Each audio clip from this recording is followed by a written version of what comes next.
So my parents took my siblings and I out to dinner at a restaurant that we frequented in Israel. We went there a lot. It was like, so there wasn't anything special about it. Um, what was weird was I was sick. I used to get sick a lot in Israel. And I was sick. I was out with like pneumonia for like 2 or 3 weeks. I wasn't in school. And my parents like really insisted that we go get dinner. And I wasn't really sure why because I was sick. And I wasn't really, like, I wasn't recovering yet. And so I wasn't really into like eating a lot of food. Um, but we went out and it was just like any other night. It was really nice. And then my parents said, "Do you guys want to order dessert?" Which was another kind of weird thing because my mom would always advocate for us to go home and make tea and make cake and just like eat our own dessert. But I have two younger siblings and they got very excited, so we ordered dessert.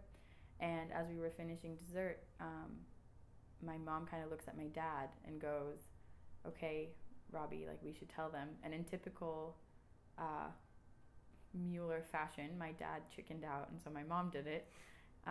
And she looked at us and said, "We're moving to the United States in a month, and you have a month to say goodbye to your friends, and you can't tell them that we're leaving the country for good. You have to tell them that we're leaving for 2 years and that we're coming back,"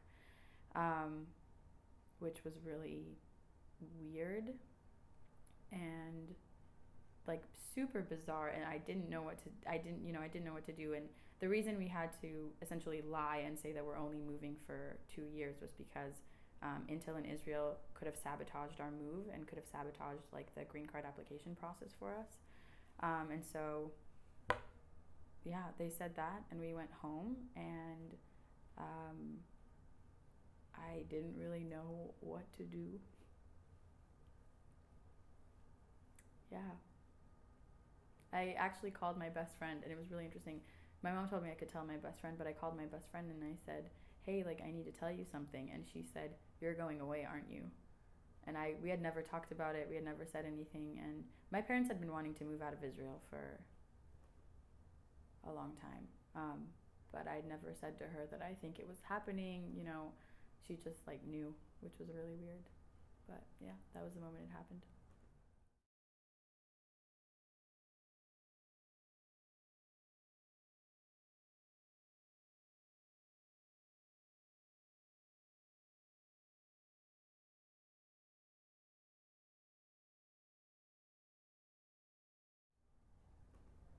I think you're sent. There's this. So I, where we lived in Israel, I'd moved around as a young kid a lot, but we had lived in the same place for 5 years, and that was where um, I started high school, and my high school was 7th through 12th grade. So I started high school in there, and I would wake up and see the same thing, every morning. And then one day, you wake up.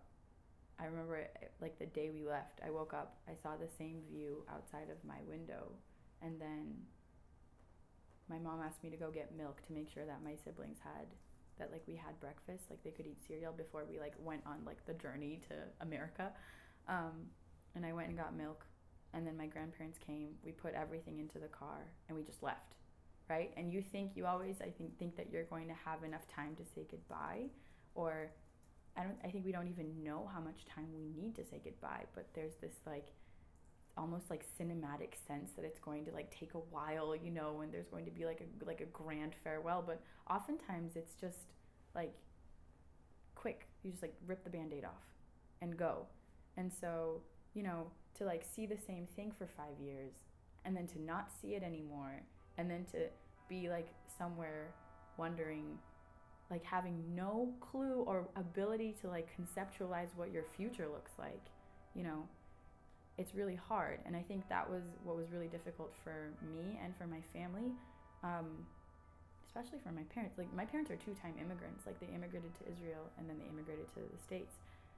So it's the sense of like you are looking towards your future. And I think what leads so many of us as human beings is this capacity for direction, or for knowing which direction we want to go. And when you can't envision what the rest of like what tomorrow is going to look like, that's really frightening. And obviously, I was, very privileged and was able to live in a very nice neighborhood in Portland, and had a really nice house. And we had a house right from the beginning, and everything was fine. And we had food, and everything was okay, but it was still like I was so indoctrinated into the Israeli way of life and knowing that like the Israeli trajectory was what was in store for me, that I was going to graduate and I was going to go to the army and I was going to just finish the army and work and go to university. So when and I didn't necessarily want that, right? Like I didn't necessarily want that for myself, but then when you're like put in a place where you when you don't have that trajectory anymore and you don't know what it looks like and you go to school and you're like forced into a new routine that is hard and you don't feel supported and you just feel incredibly lost, I think it can get it's really hard to like come back up from that. Yeah, and so I would say that was hard, and it was hard for me to see my siblings go through that. Although my little sister was very little, and my younger brother, but it was hard to see. It was hard to see my family kind of lost.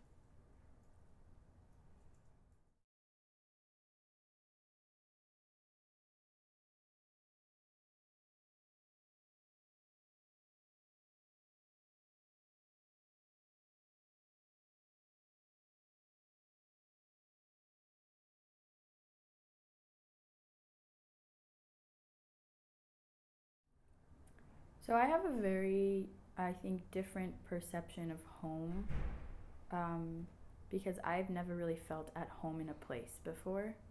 So like when I'm here, like in the past couple of years, I think I still am trying to reconcile moving away from Israel.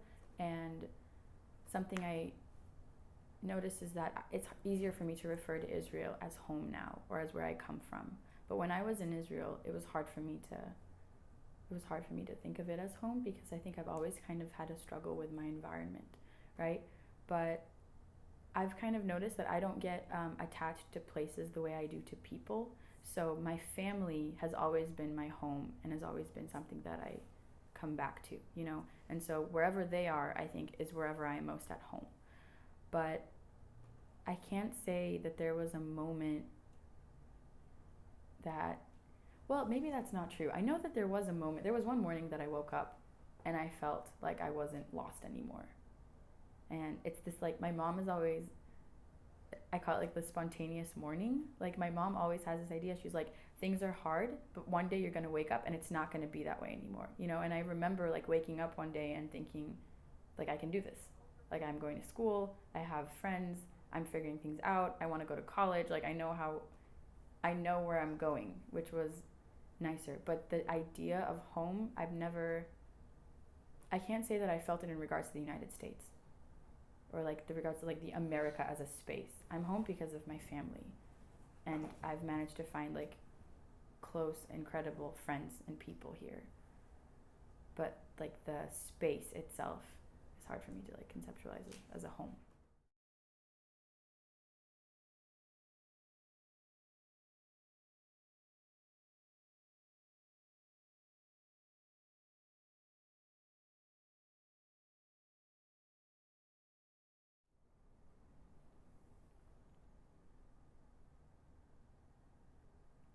Anibal Ramirez was an American who died on October 2nd, 2011.